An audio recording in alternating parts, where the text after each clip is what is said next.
Bismillah, Assalamualaikum warahmatullahi wabarakatuh. Waalaikumsalam warahmatullahi wabarakatuh. Hamdan wa syukurillah, salatan wa salaman ala rasulillah. Amma ba'du, segala puji mari kita panjatkan kehadirat Allah Subhanahu wa taala. Karena berkat nikmatnya lah kita dapat berkumpul pada pagi hari ini di tempat ini. Kemudian salawat dan salam tidak lupa pula kita haturkan kepada junjungan kita Nabi besar Muhammad sallallahu alaihi wasallam. Allahumma shalli ala sayyidina Muhammad. Baik Bapak Ibu, terima kasih atas kehadiran hari ini dalam diseminasi pemaparan aksi nyata kami sebagai calon guru penggerak angkatan 11 Kota Palangkaraya. Di sini kami yang berasal dari SMP Palangkaraya ada 2 orang yang akan melakukan aksi nyata secara bersama-sama hari ini, yaitu saya sendiri Umratul Jannah dan juga ada Bapak Nasrullah Tajwid. Kami berdua hari ini akan mempraktekkan atau diseminasi aksi nyata dari modul yang telah kami pelajari di modul 2.1.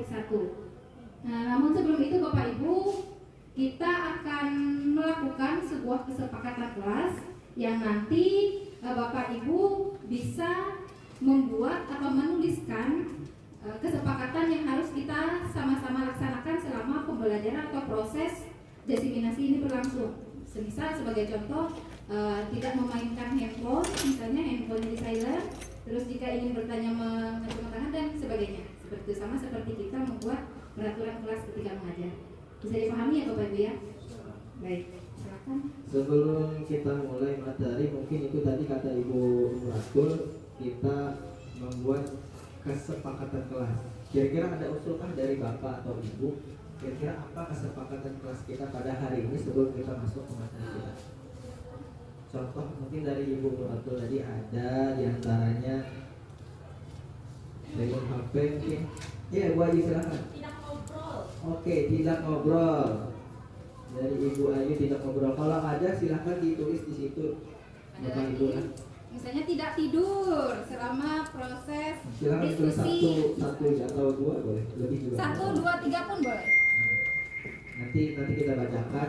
Nanti ditempel ke itu kantor yang ada tulisan kesepakatan kelas. Nanti kita bacakan apa-apa kesepakatan kelas yang digagas oleh Bapak Ibu dan insya Allah akan kita terapkan ketika materi sampai. Gitu. Silakan Bapak Ibu, waktu 3 menit ya. Silakan ditulis lalu ditempelkan. Kalau sudah silakan langsung ditempelkan.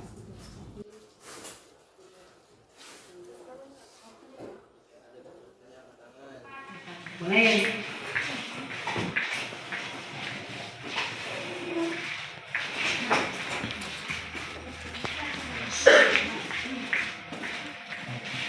Ya ntar sebab kelas mantap aja mah.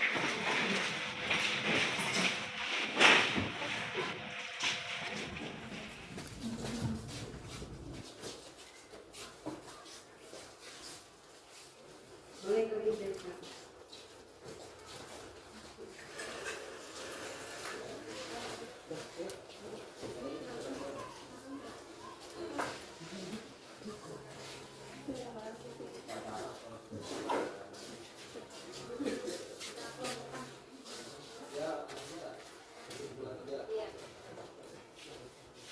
Ada yang sama? Kalau ada yang sama tidak apa-apa. Sudah semua Bapak Ibu? Sudah ya? Baik, langsung kita melihat kesepakatan yang diinginkan oleh Ibu di sini, yaitu yang pertama tidak mengobrol. Setuju? Oke. Tidak bermain HP. Setuju. Oke, setuju. Tidak meninggalkan ruangan tanpa izin. Setuju. Tidak bercanda atau berbicara keras berarti sama dengan tidak mengobrol ya. Setuju. Tidak tidur dan tidak main HP. Oke, di sini sama ya. Belajar bebas tapi tidak sebebasnya. 3S, santai, serius, selesai.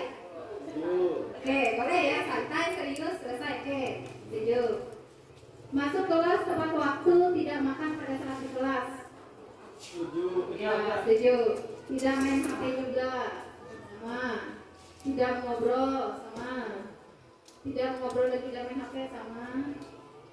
Dilarang keluar masuk kelas. Dimulai dengan pertanyaan pemantik.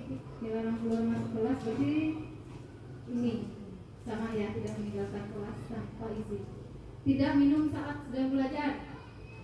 Setuju nggak? Enggak. Oke, berarti kita pisahkan tidak setuju. Semua peserta harus fokus. Setuju? Setuju. Berarti Bapak Ibu ada beberapa kesepakatan kelas. Silakan Pak Nasrullah mungkin bisa disampaikan kesimpulan dari kesepakatan kelas kita hari ini. Baik, di antara kesepakatan kelas kita tadi, di antaranya mungkin ada tidak ngobrol, betul Bapak Ibu setuju kan?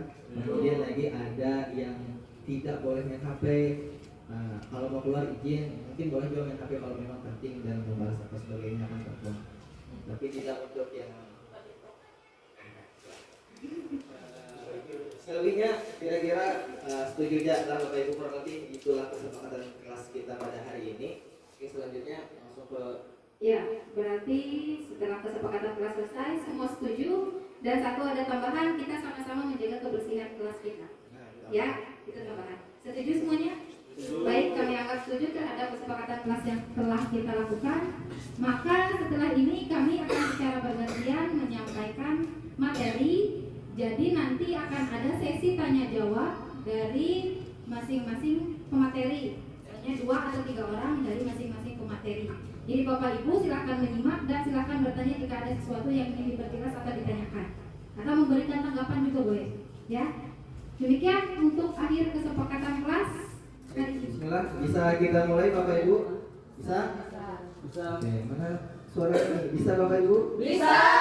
Luar biasa semangat untuk mendengarkan materi pada hari ini. Baik, terima kasih Bapak Ibu. Hari ini kita akan belajar bersama lah terkait budaya positif di sekolah. Baik, silakan dilanjutkan. Lanjut ya. Lanjut ya Bapak. Lanjut. Itu yang kepala tangan tadi, siapa yang mengontrol sebenarnya kita sendiri. Tapi ini sebenarnya lanjut saja Bapak. Saya mempersingkat waktu kita. Oke. Di sini ada kisah. Sabrina itu bangun terlambat. Kemudian dia sampai di sekolah dan baru menyadari di sekolah bahwa sepatu hitamnya itu tertinggal karena dia tidak menggunakan sepatu hitam pada saat itu. Yang harus terlambat Bapak Ibu. Di depan pintu kelas, Bapak Lukman memperhatikan sepatu Sabrina yang berwarna gelap. Sabrina berusaha menjelaskan bahwa dia terburu-buru dan salah menggunakan sepatu.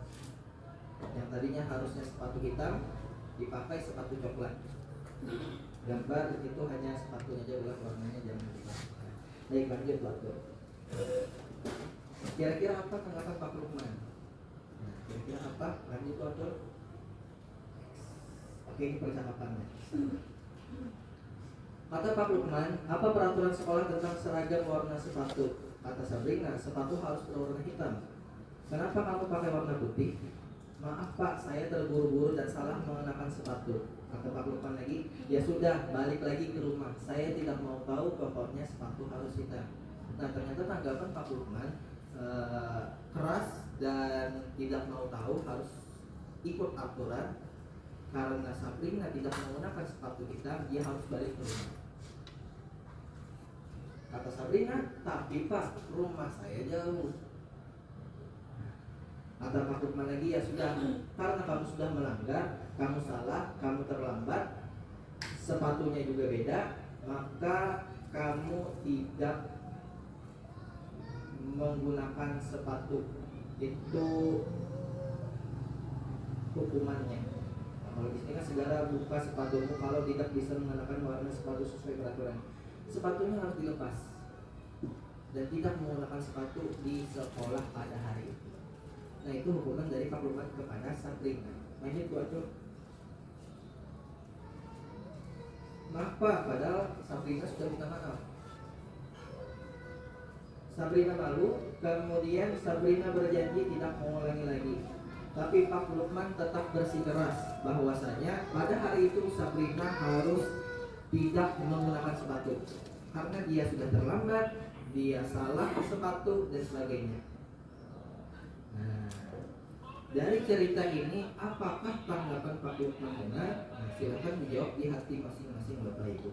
Kita akan mengetahui jawabannya di materi-materi selanjutnya. Lanjut. Nah, ini nama samarannya Jungkook dan Suga. Nah, Jungkook dan Suga. Saya juga tidak tahu siapa. Jungkook dan Suga ini inti kisahnya sedang emosi, Bapak Ibu, sedang emosi. Jungkook emosi dan mengadakan kontak fisik menarik ke meja Suga dengan kasar sampai 3 kancingnya terlepas. 3 kancing Suga terlepas karena mereka berkelahi tadi. Kemudian mereka dibawa ke ibu-ibu sebagai kepala sekolah, berupaya menenangkan keduanya dari antara Suga dan Jungkook. Jadi yang salah itu siapa? Jungkook. Jungkook menarik baju Suga sampai kancing bajunya lepas. Sepertinya ada ibu-ibu yang kenal Jungkook, Suga. Habis ketawa tadi. Tahu, ada tuh tetangganya di Leha. Tetangga. Nah, baik, lanjut. Tanggapan ibu-ibu seperti apa? Ayu. Dia diprotes Korea. Oke, Ibu Ayu, siap, Ibu Ayu. Maaf, Ibu Ayu seperti itu. Jungkook, sepertinya kamu saat ini sedang marah sekali. Nah, diam Jungkook. Saya kesal, Bu. Saya kesal, Bu. Karena apa? Karena Suga tadi bermain gak serius. Saya senggol, terus saya sudah balas saja, Bu. Jungkook, coba kau lihat baju Suga, kancingnya lepas. Iya, Bu. Kata Ibu Ayu, Jungkook, membuat kesalahan adalah hal yang manusiawi dan bahwa mempertahankan diri adalah hal yang penting. Nah, di sini Ibu Ayu mencoba menenangkan Jungkook, mencoba menstabilkan emosi Jungkook. Namun, coba kau pikirkan, wahai Jungkook, lebih efektif, ya, cara yang lebih efektif selain harus membalas dan membuat kancing baju Suga rusak. Lanjut, Ibu, atur. Jungkook menjawab, baik, Bu. Kata Ibu Ayu lagi, apakah kamu masih ingat dengan keyakinan sekolah? Ingat, Bu. Bagaimana keyakinan sekolah? Baiklah, keyakinan mana yang saat ini tidak kamu lakukan? Nah, nilai keselamatan. Keselamatan apa? Keselamatan kawannya tadi, si Suga. Kata Ibu Ayu, Jungkook, apakah kamu bersedia memperbaiki kesalahanmu? Jungkook menurut. Lanjut, Bu Atul. Nah, Ibu Ayu kemudian berbicara kepada Suga, bertanya, menurutmu hal apa yang bisa dilakukan Jungkook untuk memperbaiki masalah? Jawaban Suga, inti kesimpulannya adalah Suga ingin diperbaiki kancing bajunya. Itu saja. Dan masalah selesai. Dan Jungkook pun mau memperbaiki kancing Suga. Dan mereka pun, Jungkook khususnya, belajar menjahit, belajar memperbaiki kancing baju Suga. Pada akhirnya mereka pun bersalaman, bermaaf-maafan, dan berteman. Nah, kesimpulannya seperti itu, Bapak Ibu. Lanjut, dibuat. Nah, pernahkah kita bertanya, Ustazah atau Bapak Ibu bertanya kepada anak-anak seperti itu? Tidak langsung menyalahkan Jungkook, tidak langsung menyalahkan si A, tapi kita mencoba menanyakannya dulu. Itu jawab di masing-masing saja. Lanjut, buat. Oke, pemantiknya hukuman dapat menyesuaikan dan seterusnya. Lanjut, buat. Oke, nah ini kisah kita pada hari ini. Kita ada 6 materi. Pertama, disiplin positif, teori motivasi, keyakinan kelas, kebutuhan dasar manusia, restitusi 5 posisi kontrol, kemudian yang ke-6 restitusi segitiga restitusi. Lanjut, Bodo. Yang pertama, apa itu disiplin positif? Disiplin positif adalah menumbuhkan disiplin yang didorong dalam diri anak tanpa hukuman dan tanpa hadiah. Bagaimana caranya kita menyuruh anak-anak supaya disiplin, dan disiplinnya itu positif, supaya mereka bisa melakukan hal-hal positif tanpa hukuman tanpa hadiah. Nah, gimana caranya? Lanjut betul. Ini materi yang kedua, teori motivasi, hukuman dan penghargaan. Lanjut betul. Lanjut. Perlu kita ketahui bersama dulu. Pertama-tama, sebagai kita manusia itu motivasi eksternalnya itu terbagi menjadi dua. Satu karena hukuman, yang kedua karena penghargaan, reward, imbalan. Pertama karena hukuman. Jadi anak-anak itu disiplin, anak-anak itu bisa melakukan hal-hal positif karena takut dihukum. Bisa jadi pertama itu motivasinya. Atau yang kedua bisa jadi karena dapat imbalan, dapat nilai, dapat bintang, dapat sesuatu yang membuat dia termotivasi untuk melakukan disiplin positif, hal-hal positif. Nah, cuman yang paling bagus di antara motivasi-motivasi tadi, ada yang paling bagus apa? Motivasi internal. Motivasi internal itu seperti apa, Bapak Ibu? Motivasi internal itu datang dari diri sendiri. Jadi anak-anak itu mesti mempunyai keyakinan, mesti mempunyai pemahaman. Kalau mereka ingin sukses, kalau mereka ingin berhasil, kalau mereka menghargai diri mereka sendiri, mereka harus melakukan disiplin positif tadi, hal-hal positif tadi. Jadi bukan karena hukuman, bukan juga karena reward, karena diri mereka sendiri yang ingin. Nah, teorinya seperti itu. Oke, lanjut.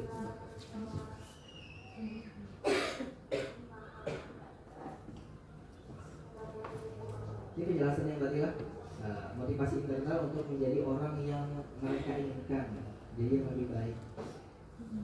Menghindari hukuman, menghindari pemberian penghargaan berlebihan.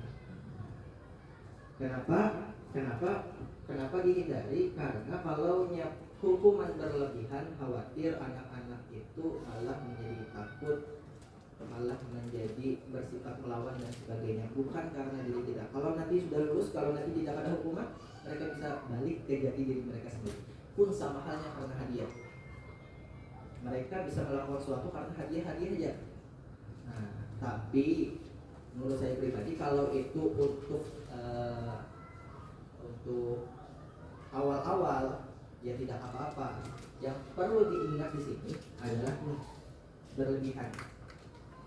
Berlebihan itu di garis bawah, jangan sampai seperti itu. Oke, lanjut. Ini sudah menjadi penjelasannya lah. Nah, sekarang kita coba. Jangan dulu lihat betul. Kita menjawab. Ini ada tindakan guru mencatat 100 kali di dalam buku kalimat. Saya tidak akan terlambat. Nah, jadi ditulis kalimat biasa seperti itu kan kita dulu sampai 100 sampai 200. Nah, itu tuh apakah hukuman atau konsekuensi? Ya, kita lihat jawabannya. Hukuman. Itu adalah hukuman, Bapak Ibu. Jadi kalau konsekuensi itu contohnya kayak kisah Ibu Ayu dan Jongkok tadi. Konsekuensi itu hanya sebagai dia bertanggung jawab atas kesalahan yang dilakukannya. Nah, itu menjadikan kancing baju sudah terjahit, sudah selesai, habis kisah, dan dia mendapat pelajaran di situ. Lanjut, lari mengelilingi lapangan basket 2 kali karena terlambat hadir sekolah. Hukuman itu konsekuensi? Hukuman. Coba lihat. Oke, murid push up 15 kali karena tidak pakai masker. Hukuman itu konsekuensi? Hukuman. Ayo batul. Menggantikan kertas tugas teman yang telah jadi dicoret-coretnya kertas teman digantikan ya. Betul. Membersihkan tumpahan air di meja. Jadi misalnya ada anak yang ketumpah airnya di meja. Konsekuensi. Misalnya anak yang ketumpah airnya tadi disuruh push up 15 kali atau lari ke tidak memperhatikan. Ya. Nah, ini contohnya lah antara hukuman dan konsekuensi. Sesuatu yang menyakitkan harus terjadi itu hukuman. Kalau konsekuensi sesuatu harus terjadi. Ya itulah sampai bawah. Silakan dibaca aja Bapak Ibu.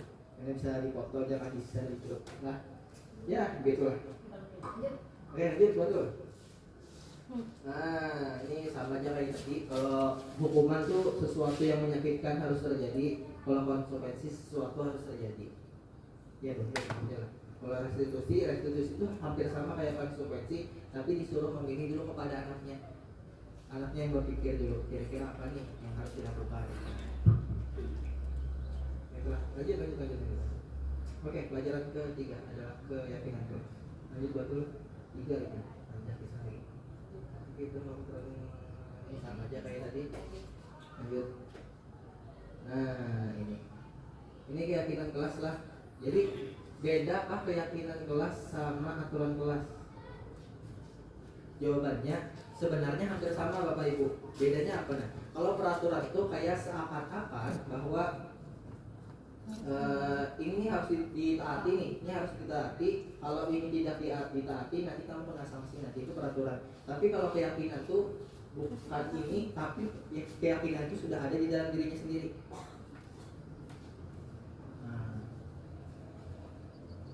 Nah itulah. Dan biasanya memang keyakinan kelas itu berawal dari peraturan, memang berawal dari peraturan awalnya. Cuman kita sebagai guru lah yang memahamkan si anak lagi bahwasanya, nah kita harus menyapu kelas. Kalau tidak menyapu kelas nanti dihukum peraturan. Nah, ayo kita sapu kelas. Karena apa? Karena kebersihan kelas itu memang untuk kita semua. Itu ya. Jadi ya kayak stimulan di otaknya masing-masing lah, bahwa melakukan sesuatu itu harus dirinya sendiri, dari dirinya sendiri, bukan karena peraturan-peraturan tadi. Lanjut diatur. Kebutuhan dasar manusia, silakan. Ya. Nah, kebutuhan dasar manusia itu terbagi menjadi 4: kasih sayang, penguasaan, kesenangan, kebebasan bertahan hidup lah 5. Lanjut diatur. Kalau ini tindakan kontrol guru. Silakan lanjut betul. Oke, lanjut ya. Cek ke 1 2. Apakah kita ada di posisi penghukum, pembuat orang merasa bersalah, teman, pemantau, manajer? Nah, dari kisah Bapak Lukman tadi, Bapak Lukman yang menghukum Sabrina, kira-kira Pak Lukman tuh masuk mana? Mas, nah, Pak Lukman itu masuk kepada menghukum Sabrina dari yang sudah minta maaf, kemudian lagi merasa bersalah, kemudian disuruh tetap untuk tidak pakai sepatu di sekolah. Kalau Ibu Ayu, ya Pak, nah, Ibu Ayu ada manajer. Manajer bisa Manajer Pak. Ya, betul sekali, manajer. Ibu Ayu tidak menyalahkan langsung jongkok tadi. Tidak menyalahkan surga juga. Tidak. Nah, tapi Ibu Ayu menenangkan jongkok, tapi memberi pelajaran kepada jongkok untuk bertanggung jawab. Nah, saya kira itu dulu. Oke. Next ya, lanjut ya. Lagi jalan. Oke, silakan Ibu. Nah, Tapi yang balik. Nah, ciri-cirinya kan Bapak Ibu, ciri-cirinya kalau menghukum kamu tidak benar, kamu salah, langsung kayak itu kata-katanya. Kalau pembuat merasa bersalah, Ibu merasa kecewa kepada kalian. Kenapa kalian melakukan ini? Ibunya menangis. Nah, dan sebagainya. Atau Bapak kecewa kepada kalian, itu tuh membuat rasa bersalah kepada si anak. Posisi kontrol gurunya tuh, nah kalau sikapnya seperti itu. Kemudian lagi, nah misalnya menyuruh anak-anak, ayo lakukan ini, ayo lakukan demi bapak, demi ibu, itu seakan-akan guru dan anak-anak tadi berteman. Posisi kontrolnya. Nah yang bagus yang mana? Yang pemantau dan manajer Bapak Ibu. Pemantau dan manajer. Nah itulah. Lanjut ya betul. Nah ini posisi manajer, Posisi ini mengacu pada restitusi apalah yang dapat mengontrol murid sebagai manajer bagi dirinya sendiri sehingga mengembalikan murid pada identitas yang positif. Apa restitusi itu? Restitusi itu sekurang lebihnya adalah mengolah murid itu sadar akan kesalahannya dan bertanggung jawab atas apa yang diperbuatnya. Kesimpulannya seperti itu lah. Lanjut buat tuh. Oke, segitiga restitusi itu bisa dibaca Bapak Ibu. Restitusi adalah proses menciptakan kondisi bagi murid untuk memperbaiki kesalahan mereka sehingga mereka bisa kembali pada kelompok mereka dengan karakter yang lebih kuat. Nah, jadi kita menyadarkan si anak itu tanpa menyalahkan si anak. Kadang-kadang kan, tapi di Kutub Utara Pak, di sini nggak ada. Di Kutub Utara menyalahkan si anak, dan ketika anak itu kembali kepada komunitasnya, anak-anak itu merasa sedih, merasa down dan sebagainya. Nah, bagaimana caranya anak-anak yang berbuat salah tadi itu kita solusikan, dia sadar akan kesalahannya, tapi ketika dia kembali ke komunitasnya dia tetap percaya diri. Nah, itu restitusi itu. Betul. Nah, bagaimana cara melakukan segitiga restitusi tadi? Ada 3. Yang pertama adalah menstabilkan identitasnya. Menstabilkan identitas itu kayak apa Bapak Ibu? Caranya misalnya kayak Ibu Ayu tadi dengan Jungkook. Ibu Ayu paham bahwa Jungkook emosi. Kan kalau orang emosi memang tidak berpikir panjang. Wajarlah kalau Jungkook sampai berkelahi dengan Suga sampai kancingnya lepas. Itu menstabilkan identitas. Anggap kita mewajarkan kelakuannya. Nah, begitu. Setelah mewajarkan tadi, menstabilkan, sudah merasa tenang dia. Nah, kita validasi. Tapi kalaunya perbuatan Jungkook tadi salah atau tidak. Nah, kita pahamkan dia, kita sadarkan dia bahwa kelakuannya itu salah atau benar. Setelah menstabilkan lagi, oh ternyata dia sadar, salah Bu, saya tadi salah, memang saya emosi. Nah, sadar selamanya. Kemudian lanjut ke ketiga, menanyakan keyakinan. Menanyakan keyakinan ini simpelnya adalah hal baik apa yang harus dilakukan karena kamu sudah salah tadi. Bertanggung jawab atas kesalahannya, dan itu secara dirinya pribadi, bukan disuruh oleh gurunya. Nah, harapannya seperti itu sih, segitiga restitusi. Anak dapat belajar bahwa dirinya salah, anak dapat belajar bahwanya bisa menjahit tadi kan, memperbaiki kancing Suga, dan dia bisa kembali dengan kawan-kawannya dengan jiwa yang percaya diri, tidak down. Begitu. Lanjut Bu Acung. Nah, kira-kira dari sinilah, dari peraturan kelas dulu. Peraturan kelas itu level paling awal kanan lah, awal kanan peraturan kelas. Ke atasnya lagi keyakinan kelas, mencoba menyadarkan sendiri anak-anaknya. Jadi anak-anak itu sadar bahwa menyapu itu harus karena kita suka kebersihan, bukan karena aku pikir hari ini karena aturannya hari ini aku menyapu, bukan. Tapi aku menyapu hari ini karena memang aku suka kebersihan. Di situ bedanya.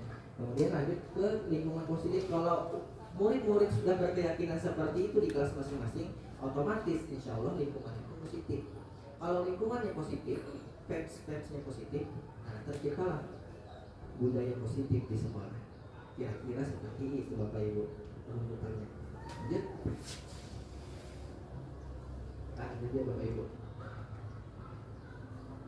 Sip, kayaknya sudah juga habis kan? 1-6 habis sudah kisahnya.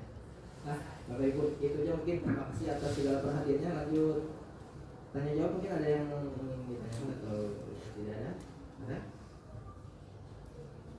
1, 2. Untuk diedit. Ya, silakan. Nah, sekali Bapak Nurul.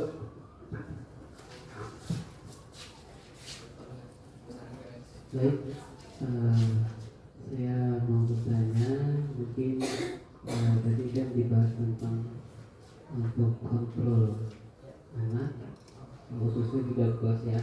Saya tanyakan, seandainya anak itu tidak mengerjakan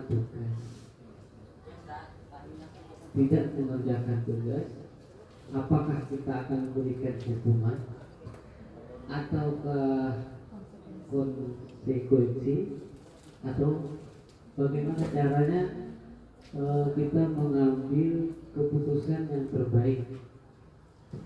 Apa sih solusinya? Ya. Oke, itu aja. Nah, bagus sekali pertanyaan dari Pak Arul. Ada yang ingin jawab? Kalau misalnya anak itu tidak mengerjakan tugas, lalu langkah apa yang kita lakukan? Apakah kita beri hukuman langsung si anak itu atau kita beri konsekuensi saja? Nah, kalau dilihat dari materi yang kita paparkan tadi, yang barusan kita lihat, siokianya langkah pertama yang kita lakukan adalah kita beri konsekuensi. Kalau dia tidak mengerjakan tugas, lalu konsekuensinya apa? Maka paling tidak minimal sekali tugas susulan, tugas itu tetap harus dikerjakan.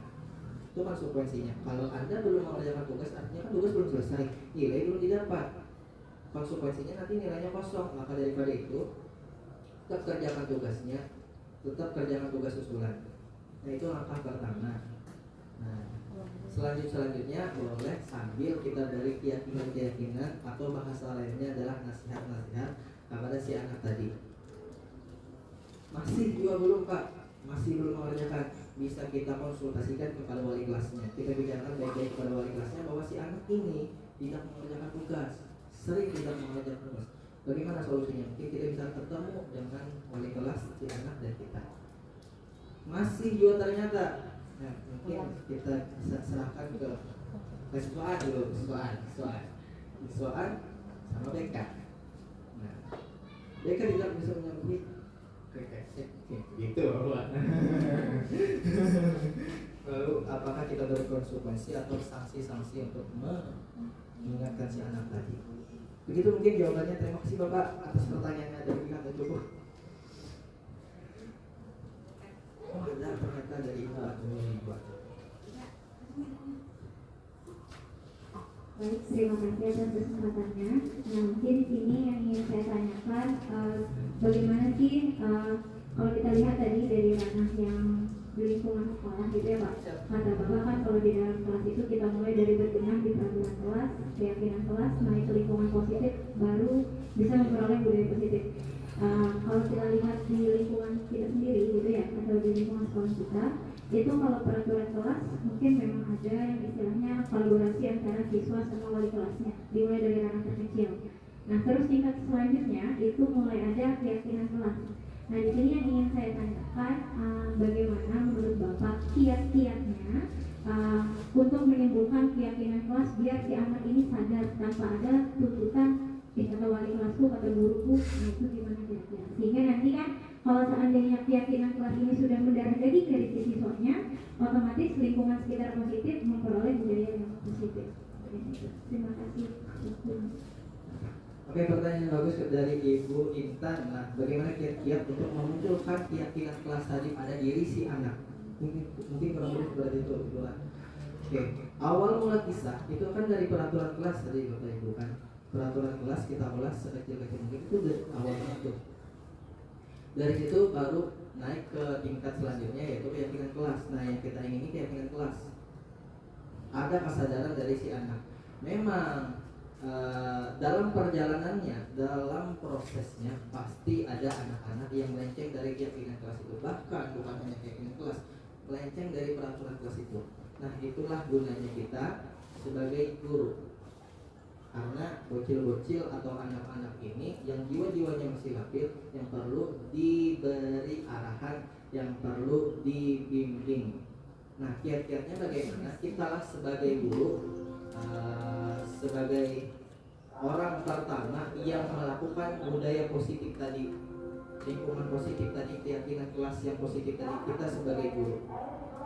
Jadi aturan sudah dibikin, sambil berjalannya aturan dibikin itu, anak-anak menerapkan peraturan sambil kita tanpa hentinya, tanpa bosannya memberikan nasihat, memberikan stimulus bahwa ini dikerjakan bukan karena peraturan, tapi ini dikerjakan karena memang kita perlu.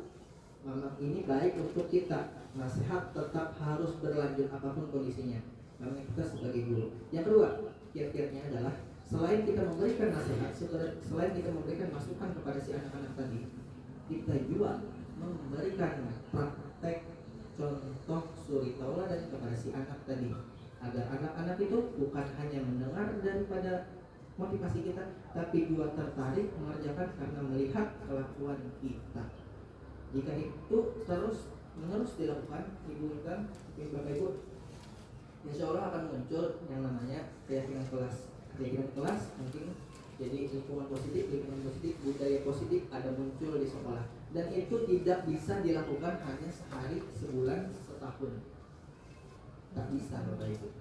Itu memakan waktu dan kesabaran kita. Itulah tugas kita sebagai guru. Oke, mungkin itu jawabannya. Terima kasih.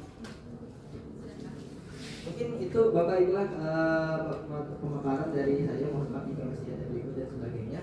Dan terima kasih juga atas pertanyaan-pertanyaannya yang sangat luar biasa. Jika ada pertanyaan lanjutan mungkin bisa ditanyakan ke WA mungkin atau apapun itulah. Nah, terima kasih. Saya akhiri dengan salam. Assalamualaikum warahmatullahi wabarakatuh.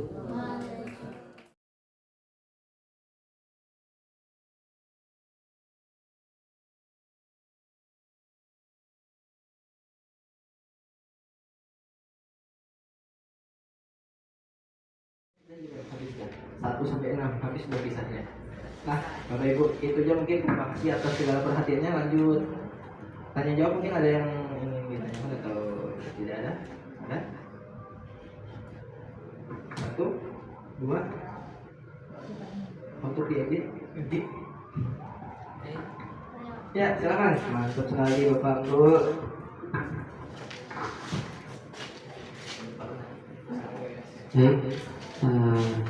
Saya mau bertanya, mungkin tadi kan dibahas tentang untuk kontrol anak, khususnya di dalam kelas ya.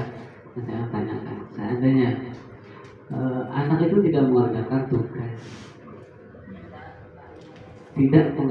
tugas, apakah kita akan memberikan hukuman ataukah konsekuensi, atau bagaimana caranya kita mengambil keputusan yang terbaik? Apa sih solusinya? Itu mungkin itu aja.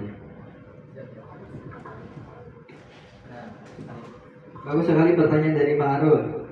Ada yang ingin menjawab?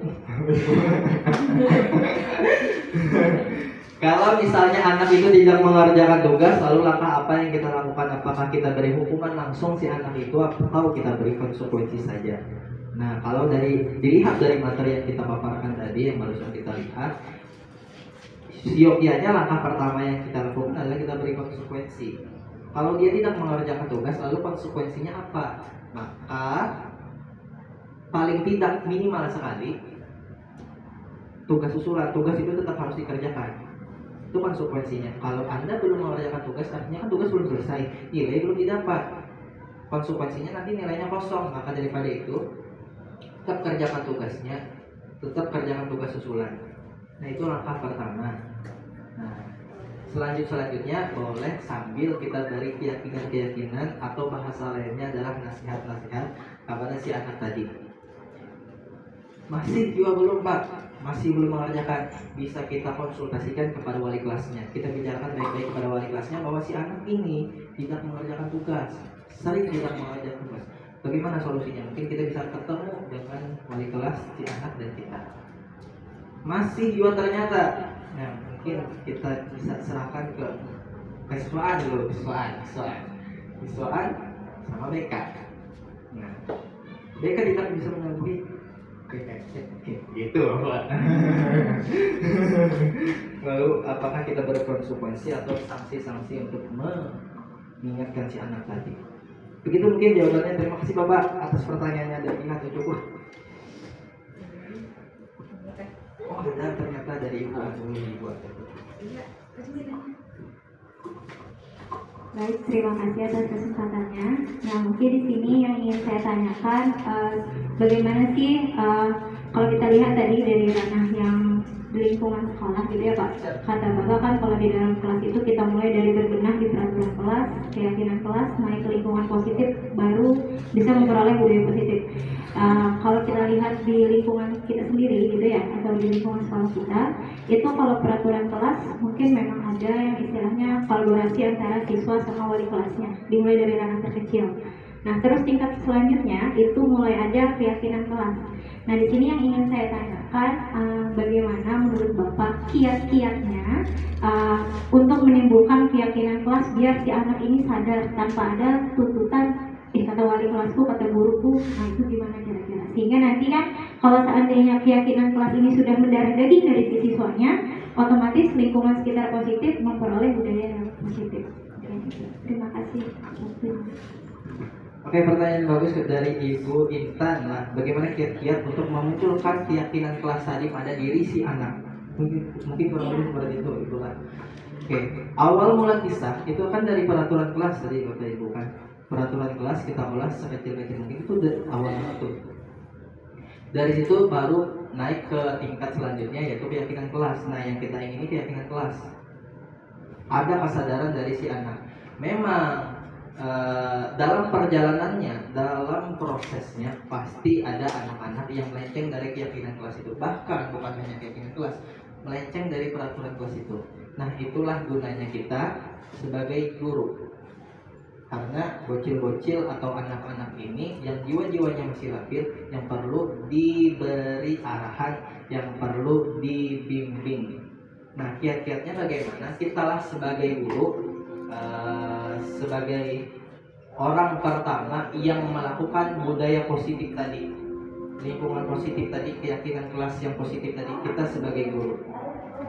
Jadi aturan sudah dibikin, sambil berjalannya aturan dibikin itu, anak-anak menerapkan peraturan sambil kita tanpa hentinya, tanpa bosannya memberikan nasihat, memberikan stimulus bahwa ini dikerjakan bukan karena peraturan, tapi ini dikerjakan karena memang kita perlu. Memang ini baik untuk kita. Nasihat tetap harus berlanjut apapun kondisinya, karena kita sebagai guru. Yang kedua, kiat-kiatnya adalah selain kita memberikan nasihat, selain kita memberikan masukan kepada si anak-anak tadi, kita juga memberikan praktek contoh suri tauladan kepada si anak tadi, agar anak-anak itu bukan hanya mendengar daripada motivasi kita, tapi juga tertarik mengerjakan karena melihat kelakuan kita. Jika itu terus menerus dilakukan, Ibu Intan, mungkin Bapak Ibu, insya Allah akan muncul yang namanya keyakinan kelas. Keyakinan kelas mungkin jadi lingkungan positif, budaya positif ada muncul di sekolah. Dan itu tidak bisa dilakukan hanya sehari, sebulan, setahun. Tak bisa, Bapak Ibu. Itu memakan waktu dan kesabaran kita. Itulah tugas kita sebagai guru. Oke, mungkin itu jawabannya. Terima kasih. Mungkin itu Bapak Ibu lah pemaparan dari saya. Mohon maaf jika masih ada berikut dan sebagainya. Dan terima kasih juga atas pertanyaan-pertanyaannya yang sangat luar biasa. Jika ada pertanyaan lanjutan mungkin bisa ditanyakan ke WA atau apapun itulah. Nah, terima kasih. Saya akhiri dengan salam. Assalamualaikum warahmatullahi wabarakatuh.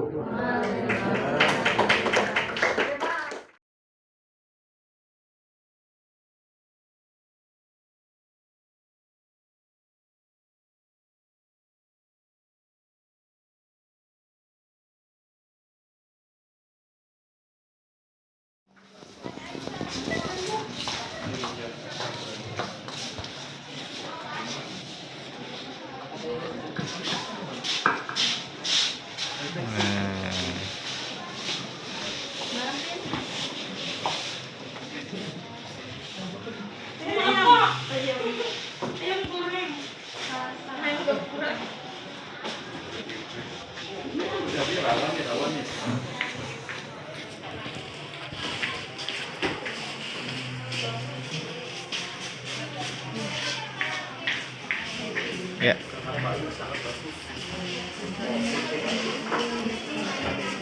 Apalagi Bu habis ini Bu?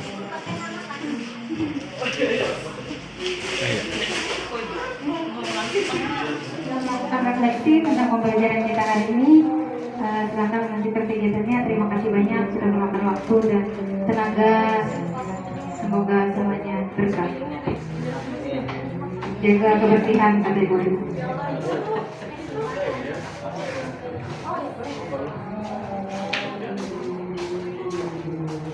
Kami akan menunjukkan ini. Terima kasih Bapak Ibu. Assalamualaikum warahmatullahi wabarakatuh. Waalaikumsalam.